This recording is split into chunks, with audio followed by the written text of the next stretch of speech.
I'm not going to sugarcoat it. I really love fighting games.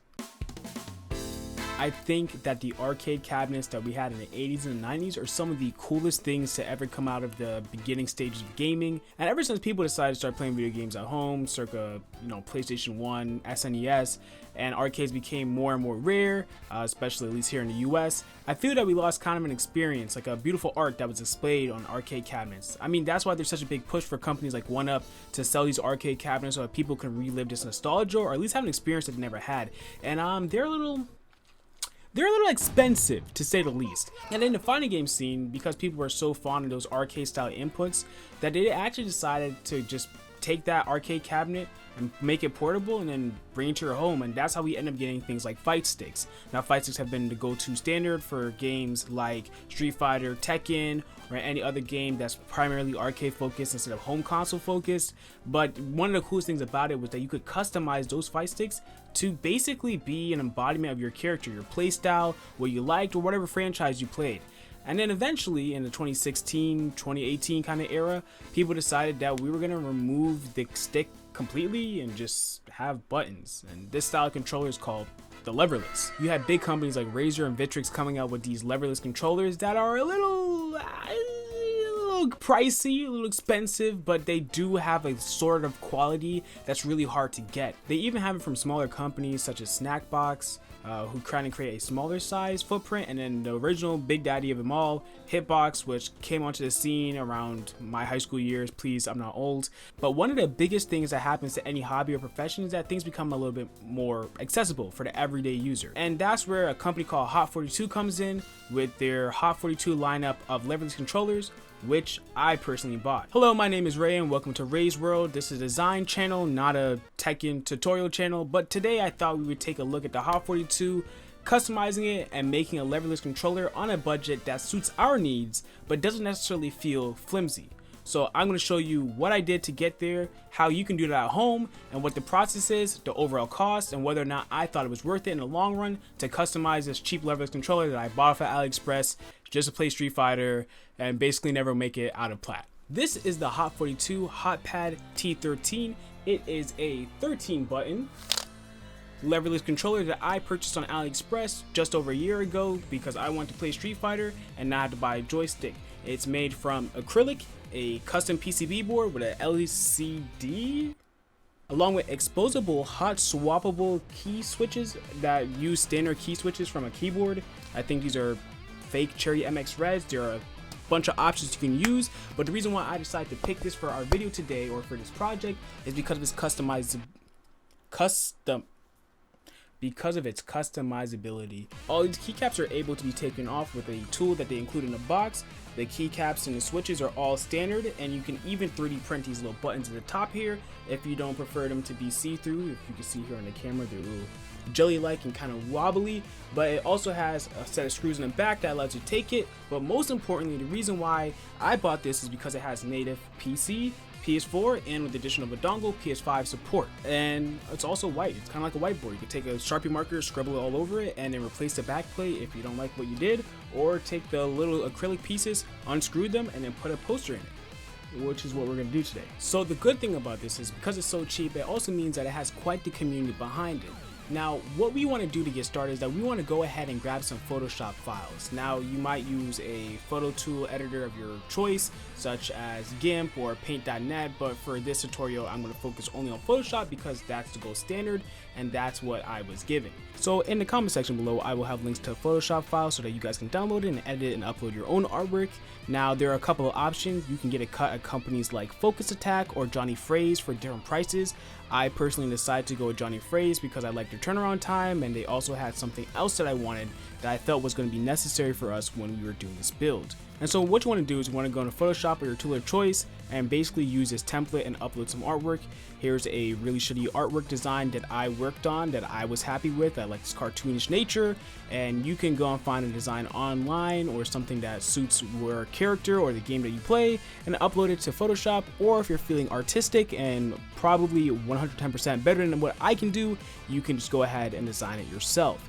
Now, another thing that I'm a really big proponent of is getting a good quality cable. This one decided to come with a cheap rubberized L cable that doesn't really, I don't know, make any sense. The good thing about this company is that there's also a set of options for the switches that you can work with.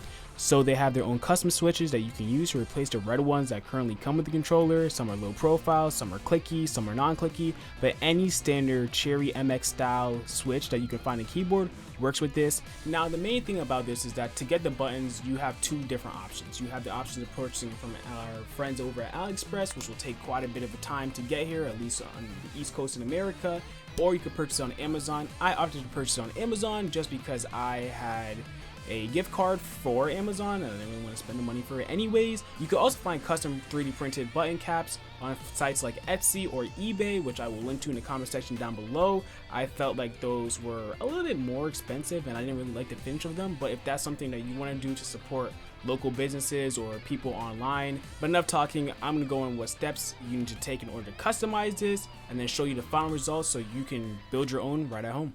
Okay, for new viewers, this probably doesn't make any sense, but for old viewers, we have two cameras. We have my face in the corner in this goofy cam. We're going to call it the goofy cam. And then we have my hand cam where the rest of my phalanges are so that you can see what I'm looking at in high quality. So the first thing that we're going to look at is the Pop 42 T13. This is our pad, and then I'm going to show off the keycaps that we bought. So these are the keycaps that I bought. I decided to go with black and purple in Tekken and in Street Fighter. Both of the characters I main actually are purple color schemes, Reina and Juri respectively. Please, I do not like feet. Don't send me any feet stuff. And we're just going to go ahead and open up the keycaps. So these are official hot keycaps. I bought it on Amazon. The issue is with sometimes when you buy things from China, you got to go through a third-party Amazon seller who charges you like 50% fees for no reason other than the fact that they fucking hate you. Pardon my language. Other than the fact that they literally hate you, but they come in a nice set of 8. Unfortunately, there are 13 buttons here, which means I had to buy these twice. See right there. So this is our keycap. Rather smooth, rather simple. Nothing special about it. Nothing to write home with.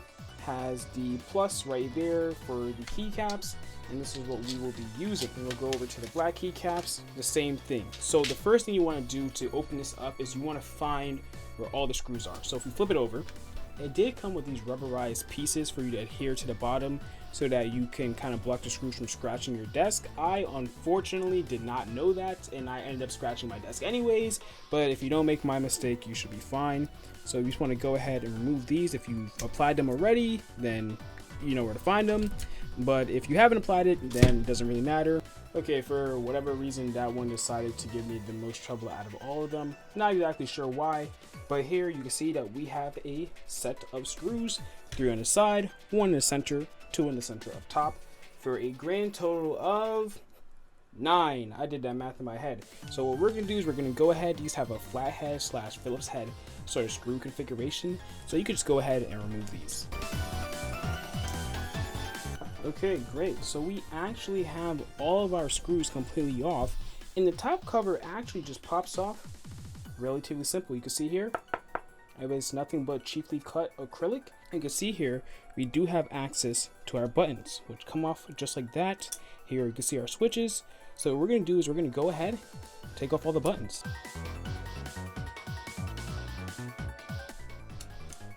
Great. So we've taken off all the clear buttons. Now the good thing about this board is that this board actually has RGB. So the RGB shines straight through here and it kind of illuminates the buttons. I personally think it looks a little bit cheap, to each their own, so I decided to get something that was translucent. Wrong. Decided to get something that was opaque instead of something that was transparent or translucent like what we currently have. So you can see here we also have our other buttons. These pop off. They're just rubber, little rubber caps. Nothing to write home about, nothing particularly too impressive. And so those will just go right back where we left them. So what we're going to do is we're going to take our purple caps, and the purple caps are actually going to be the one that we need for our directional button. What we're doing is we're doing something based kind of off of the hitbox layout. So hitbox happened to have the directional buttons on the left hand side, and those were the ones that were in red, and everything else was in white or yellow depending on if you had a smash box or whatever. So we're just going to go ahead and apply these.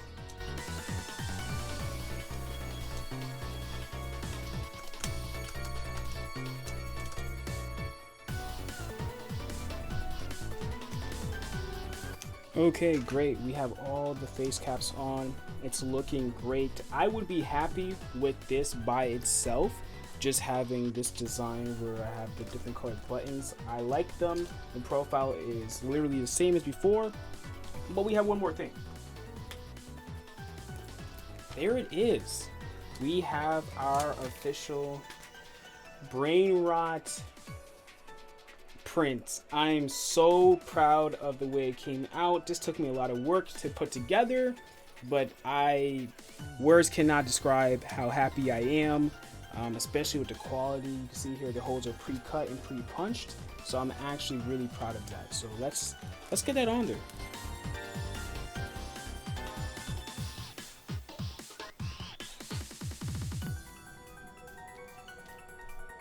This is a project that I wanted to work on for a long time, so now that it's finally completed and I've done all this planning and it's actually here, I don't know, it's a very surreal feeling. I think this looks great. I love it. Let's go ahead and put it all together. Couldn't have turned out any better. Very happy with this.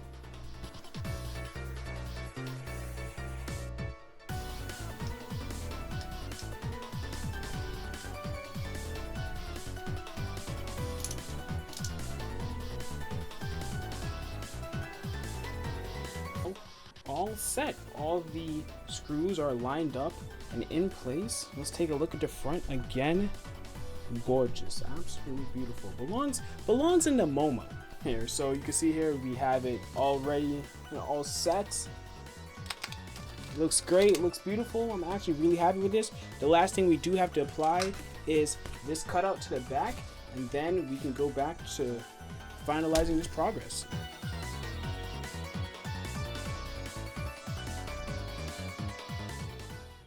And there you have it, my custom Hot 42 T13. I'm so glad that I finally got this build done. It did take me a lot of work. I want to say that getting this design done was probably like a 5 to 10 hour job. For you, it might take a little bit less, might take a little bit more depending on how granular you want to get with it. But overall, this was a relatively cheap and inexpensive way to take a standard fight stick, make it something of your own, and customize it in a way where it's comfortable, ergonomic. The only differences that I would make personally is probably changing the switches out for something more clicky. Personally, I don't have any problems with this myself, but some of you might. And then would be rounding off the edges here of the acrylic, because they can be a little sharp sometimes. But this is it. This is the final project. There you have it. Thank you guys so much for watching this video. I really appreciate it. If you guys did like the video, please do make sure to like, favorite, and subscribe. Do people still favorite videos anymore?